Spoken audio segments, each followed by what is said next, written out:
أكبر طرح نازل خلال الشهر ده بمشيئة الله تعالى 400 ألف وحدة سكنية من خلال وزارة التعمير والإسكان، ويختلف المشاريع معاك من أول الإسكان المتوسط لغاية ظلال. طب هتقول له أستاذ محمد شروطه إيه؟ طب تقديماته إزاي؟ طب هو نازل إمتى؟ أنا جاي النهارده أوضح لك هو نازل إمتى وشروطه وجديات الحجز بتاعته. إن شاء الله بمشيئة الله تعالى هو نازل بداية يوم 10/10 بمشيئة الله تعالى، وده اللي هيبتدي فيه في ظلال وديارنا، وده نازل في بعض المدن الجديده وهي القاهره الجديده، السادس من اكتوبر، بدر، عبور الجديده، وبعض كمان المدن وبعض كمان المحافظات. وكمان نازل مشروع ديارنا، وكمان نازل الاعلان المتوسط المرحله الثانيه ان شاء الله باذن الواحد الاحد يوم 10/10 هينزل كل الشروط بتاعه كل المشاريع اللي نازله انا لسه شارحها بمشيئه الله تعالى، وكمان الجديات الحجز بتاعتها، وكمان مقدمات، وكمان الاقساط.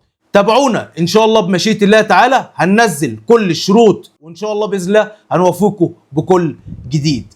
كان معكم مستشار محمد يسري، محامي بالاستئناف العالي والجنايات. السلام.